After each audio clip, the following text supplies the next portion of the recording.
Hello, good evening सभी को। आप सभी का स्वागत है आर्ट टू स्टूडियो में। तो आज हम लोग देखेंगे चैप्टर 3 एनसीईआरटी ज्योग्राफी क्लास 6 की, जिसमें हम लोग 2 चैप्टर पीछे बात कर चुके हैं। उसको आप लोग जरूर जाके देख सकते हैं। तो इसमें आज हम लोग तीसरा चैप्टर की बात करेंगे, जिसमें हम लोग पढ़ेंगे पृथ्वी की गतियां। पृथ्वी के कितने गतियां होते हैं, तो एक एक करके हम लोग डिस्कस करेंगे और इसको बारीकी से समझेंगे। तो इसमें पहला पॉइंट जो हम लोग देखते हैं, पृथ्वी की गतियां 2 प्रकार की होती हैं। तो सबसे पहले आप लोग को जानना है कि पृथ्वी की कितनी गतियां होती है। तो इसमें पृथ्वी की कितने गतियां दिया हुआ है, 2 दिया है। पहला होता है घूर्णन और दूसरा होता है परिक्रमण। तो इसमें हम लोग दोनों को डिस्कस करेंगे कि घूर्णन क्या होता है। अगर हम लोग घूर्णन की बात करें, जब पृथ्वी अपने एक्सिस पर घूमती है तो उसको हम लोग कौन सा गति कहते हैं, घूर्णन गति कहते हैं। जब पृथ्वी अपने एक्सिस पे घूमते हुए सूर्य की चारों ओर अगर घूमता है तो उसको हम लोग परिक्रमण गति कहते हैं। नेक्स्ट हम लोग देखते हैं कि पृथ्वी का अक्ष एक काल्पनिक रेखा है। पृथ्वी के एक्सिस की अगर हम लोग बात करें तो वो कैसा है, तो एक काल्पनिक रेखा है। इसके कक्षीय सतह से 66.5 डिग्री का एंगल बनाती है। कितने डिग्री का एंगल बनाती है, तो 66.5 डिग्री का एंगल बनाती है, जिसको हम लोग फिगर के माध्यम से देख सकते हैं। ये कक्षीय है, एक्सियल, यानी कि इसके साथ जो एंगल बनाती है, ये एंगल कितना डिग्री का बनाती है, तो 66.5 डिग्री का एंगल बनाती है। वह समतल जो कक्ष के द्वारा बनाया जाता है उसे कक्षीय समतल कहते हैं। यानी कि ये किसके द्वारा बनाया जा रहा है, तो कक्ष के द्वारा बनाया जाता है। तो इसीलिए हम इसको क्या कहते हैं, कक्षीय समतल कहते हैं। ग्लोब पर वह वृत्त जो दिन तथा रात को विभाजित करता है उसे प्रदीप्त वृत्त कहते हैं। यानी कि दिन और रात को विभाजित करने वाली जो लाइन होती है, अगर हम लोग ये ग्लोब बना ले और इसमें देखते हैं कि मान लेते हैं कि ये इसको क्या कर रहा है, दिन और रात में, यानी कि डे और नाइट में क्या कर रहा है, विभाजित कर रहा है। तो इसको हम लोग क्या बोलेंगे, इसको बोलते हैं प्रदीप्त वृत्त। इसको क्या बोलेंगे, प्रदीप्त वृत्त कहते हैं। वह वृत्त के अक्ष के साथ नहीं मिलता, यानी कि ये जो एक्सिस है इसको जो हम लोग देखे थे, इसके साथ यह नहीं मिलता है। घूर्णन के समय काल को पृथ्वी का दिन कहा जाता है। यानी कि घूर्णन के समय काल को अगर हम लोग बात करें तो पृथ्वी का दिन कहा जाता है। इसमें दिया हुआ है ये कक्षीय तल है, इसके साथ कितने डिग्री का एंगल बनाएगा, तो 66.5 डिग्री का। लेकिन ये पोल के साथ जो है इसके साथ कितना, 23.5 डिग्री का बनाएगा। और ये 3 लाइन गुजरती है, ये है आपको इक्वेटर, ये है ट्रॉपिक ऑफ कैंसर और ये है ट्रॉपिक ऑफ कैप्रिकॉर्न। और यहाँ पर आपको उत्तरी ध्रुव मिलेगा, नॉर्थ पोल, और इधर मिलेगा आपको साउथ पोल मिलेगा। तो ये फिगर में सारी चीज जो है आपको दिया हुआ है और आप इसको याद रख सकते हैं। नेक्स्ट हम लोग बात करते हैं, नोट है कि प्राचीन भारतीय खगोल शास्त्री आर्यभट्ट, कौन थे, आर्यभट्ट ने बताया था कि पृथ्वी गोल है। आर्यभट्ट जी ने बताया कि पृथ्वी कैसा है, तो गोल है और अपने अक्ष पर घूर्णन करती है। घूर्णन का मतलब अपने एक्सिस पे क्या करती है, घूमती है। दूसरा पॉइंट है, पृथ्वी की दूसरी गति जो सूर्य के चारों ओर, यानी कि हम बता चुके हैं अपने एक्सिस पर जब घूमे तो उसको हम लोग बोलते हैं घूर्णन। जब क्या करे, सूर्य के चारों ओर कक्ष में होती है तो उसे हम लोग क्या कहते हैं, परिक्रमण कहा जाता है। तो इसको हम लोग क्या बोलेंगे, परिक्रमण गति बोलेंगे। पृथ्वी पूरे कक्ष में एक ही दिशा में झुकी हुई है।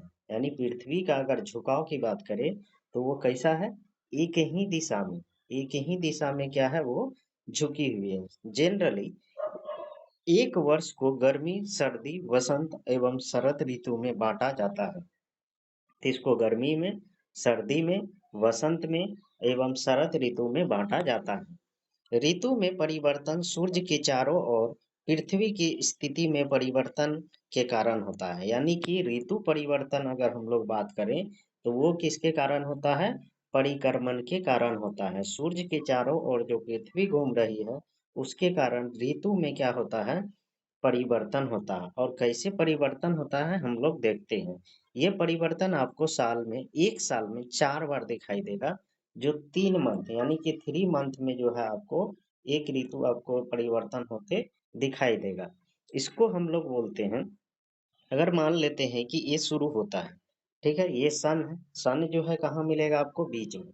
ये अगर सन है तो ये सन होने के कारण क्या है, नेक्स्ट हम लोग देखते हैं, यहाँ पर सन है और सन से क्या हो रहा है कि इधर यानी कि लेफ्ट हो गया, राइट हो गया, अप हो गया, डाउन हो गया, ये सारे चार सभी दिशाओं में क्या हो रहा है कि प्रकाश जा रहा है। अगर हम लोग यहाँ से शुरू करें मार्च से, यानी कि 21 मार्च से शुरू करें, तो यहाँ पर क्या होता है, इक्विनॉक्स, विषुव की स्थिति आता है। विषुव की स्थिति का मतलब हुआ कि नॉर्थ पोल, यानी इसको हम लोग क्या बोलते हैं, नॉर्थ पोल, और इसको बोलते हैं साउथ पोल।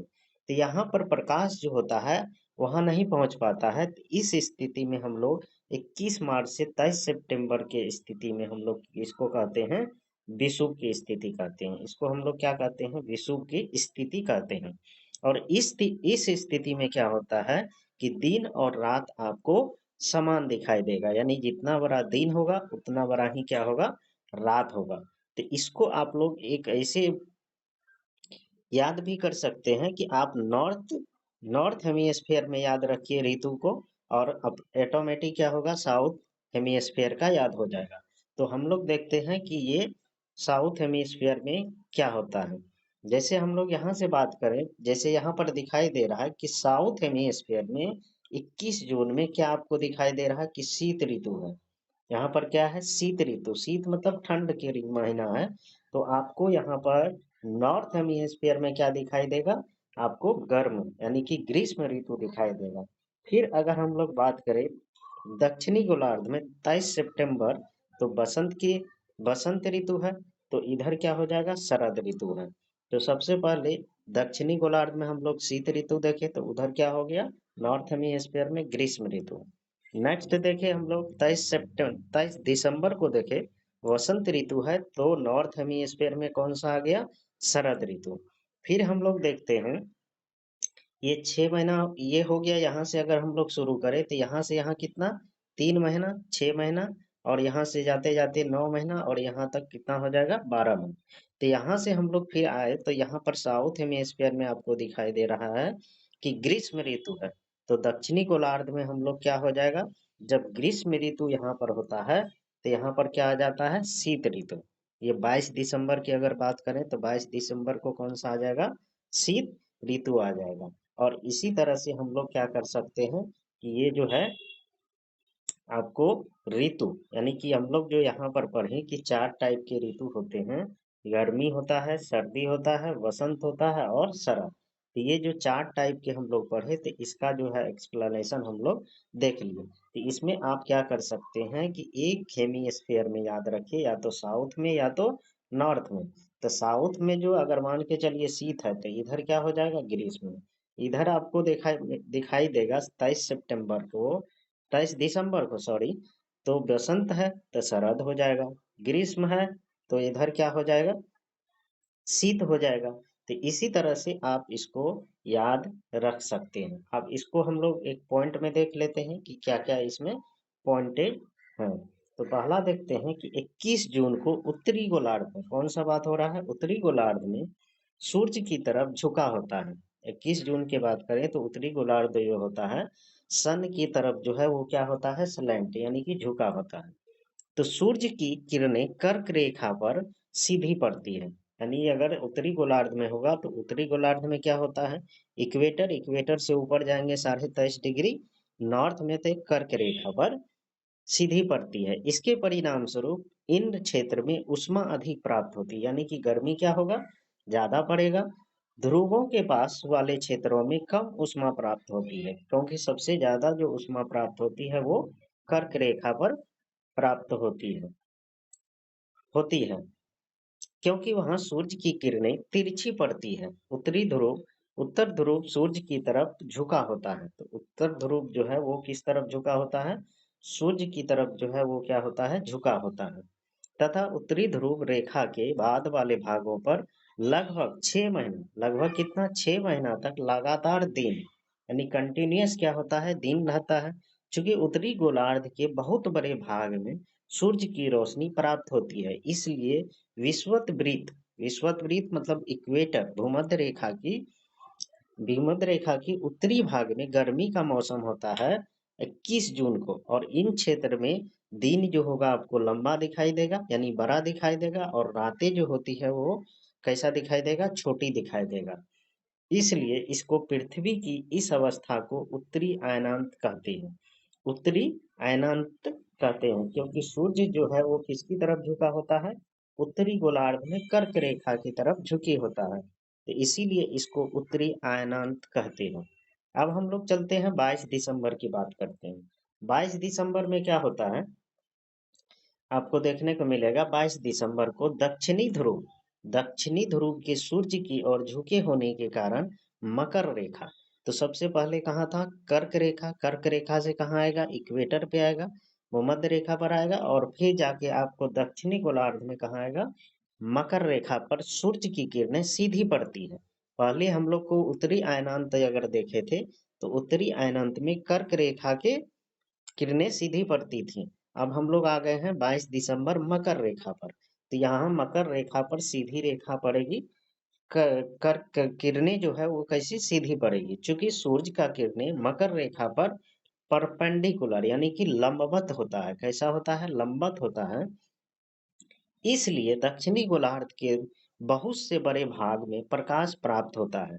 ऑलरेडी जहां पर सबसे ज्यादा अगर किरणें पहुंचेगी, तो वहां पर सबसे ज्यादा क्या होगा, धूप मिलेगा, और धूप मिलेगा तो वहां पर सबसे ज्यादा क्या होगा, प्रकाश प्राप्त होगा। इसलिए दक्षिणी गोलार्ध में लंबे दिन यानी दिन कैसा होगा, लंबा, और रातें कैसी होगी, छोटी होगी, और ग्रीष्म ऋतु होती है। तो ऑलरेडी जहां पर सबसे ज्यादा क्या पड़ेगी, प्रकाश आएगा, गर्मी पड़ेगा वहां पर सबसे ज्यादा। ठीक इसी प्रकार, ठीक इसी के विपरीत स्थिति में हम लोग देखें तो उत्तरी गोलार्ध में होती है। इसके विपरीत ही क्या होता है, इधर अगर मान के चलिए गर्मी है, तो उधर क्या हो जाएगा, ठंडा हो जाएगा। पृथ्वी की इस अवस्था को दक्षिणी अयनांत, क्योंकि ये जो उत्तरी अयनांत में हम लोग देखें कि सूर्य की किरणें जो है वो कर्क रेखा पर क्या थी, लंबवत थी, लेकिन यहाँ पर क्या हो रहा है, दक्षिणी गोलार्ध में मकर रेखा पे है, तो इसको हम लोग क्या बोलेंगे, दक्षिणी अयनांत कहते हैं। अब आ जाते हैं 21 मार्च को। अब हम लोग देखते हैं 21 मार्च की स्थिति को देखते हैं। 21 मार्च एवं 23 सितंबर, 21 मार्च से कहाँ तक, 23 सितंबर तक की स्थिति को हम लोग देखते हैं। को सूर्य की किरणें विषुवत वृत्त पर सीधी पड़ती है, यानी कि आपको इक्वेटर पे कहाँ मिलेगा, सीधा मिलेगा। तो इस अवस्था में कोई भी ध्रुव सूर्य की ओर झुका नहीं होता है। जब कर्क रेखा पर था, तो उत्तरी उत्तरी ध्रुव जो था उसकी तरफ झुका हुआ था, जब मकर रेखा पर आया तो दक्षिणी ध्रुव पर झुका हुआ था। लेकिन इक्वेटर पर होने के कारण जो है, ये न तो उत्तरी ध्रुव पे और न ही दक्षिणी ध्रुव पे सूर्य की रोशनी पहुंच पाती है। इसलिए पूरी पृथ्वी पर रात और दिन की संख्या जो होती है, वो क्या हो जाती है, आपको बराबर देखने को मिलेगा। रात और दिन क्या हो जाता है, बराबर होता है। कब होता है, 21 मार्च से एवं 23 सितंबर को। क्यों होता है, क्योंकि सूर्य जो होता है वो इक्वेटर पे यानी कि विषुवत वृत्त पे सीधी पड़ती है, इसीलिए इसे विषुव की स्थिति यानी कि इसे हम लोग क्या कहेंगे, इक्विनॉक्स की स्थिति कहते हैं। इक्विनॉक्स हम लोग देखे थे, कि हम लोग कहाँ देखे थे, तो एक बार फिगर से देख लेते हैं कि इक्विनॉक्स, इक्विनॉक्स जो है आपको यहाँ दिखाई देगा। 21 मार्च और कितना, 23 सितंबर, 23 सितंबर को हम लोग क्या देखे थे, विषुव की स्थिति देखे थे। तो इसी को हम लोग क्या बोलेंगे, विषुव बोलेंगे, यानी क्या बोलेंगे, विषुव की स्थिति हम लोग इसको इसको बोलेंगे, विषुव। अब 23 दिसंबर को उत्तरी गोलार्ध में नॉर्थ हेमीस्फीयर में शरद ऋतु, कौन सा ऋतु होगा, शरद होती है, जबकि दक्षिणी गोलार्ध में बसंत होती है। दक्षिणी गोलार्ध में कौन सा होगा, वसंत का ऋतु हो जाएगा। नेक्स्ट पॉइंट देखते हैं हम लोग 21 मार्च को। इस 21 मार्च को स्थिति इसके विपरीत हो जाती है, यानी इसके उल्टा हो जाता है। जबकि उत्तरी गोलार्ध में बसंत ऋतु तथा दक्षिणी गोलार्ध में शरद, तो ये हम लोग देखें होती है, क्योंकि उल्टा होता है नॉर्थ हेमिस्फीयर में और साउथ हेमिस्फीयर में। इस प्रकार स्पष्ट है कि पृथ्वी के घूर्णन और परिक्रमण के कारण दिन एवं रात, यानी घूर्णन से आपको क्या मिलेगा, दिन और रात में देखने को मिलेगा। घूर्णन के कारण, रोटेशन के कारण डे एंड नाइट होता, और परिक्रमण के कारण क्या होता है, ऋतु में परिवर्तन होता है। तो इसी कारण से हम लोग ये जो है सारी चीज को देखें कि घूर्णन के कारण क्या होता है, परिक्रमण के कारण क्या होता है। नॉर्थ हेमिस्फीयर में और साउथ हेमिस्फीयर में कर्क रेखा पर क्या होगा, तो उत्तरी अयनांत होगा। दक्षिणी, ये मकर रेखा पर अगर सूर्य की किरणें लंबवत होगी तो दक्षिणी अयनांत होगा। 21 मार्च और 23 सितंबर को देखे हम लोग कि दिन और रात जो है वो बराबर होगी, तो इस स्थिति को हम लोग इक्विनॉक्स कहेंगे। तो इस प्रकार से आपका ये टॉपिक जो है पृथ्वी की गतियां कंप्लीट हुआ। आप इसको रिवीजन कीजिए, नोट्स भी बना सकते हैं, और ये सभी एग्जाम के पॉइंट ऑफ व्यू से जो है ये इम्पोर्टेंट है। तो हम लोग नेक्स्ट टॉपिक देखेंगे, चौथा टॉपिक जो है हम लोग नेक्स्ट डे देखेंगे। तो आप लोग जरूर इसको पढ़ते चलिए, रिवीजन करते चलिए, और लाइक शेयर और कमेंट जरूर करके बताइए कि वीडियो कैसा लगा। एक लाइक जरूर कीजिए, और नए हैं तो सब्सक्राइब जरूर करें। Thank you, bye.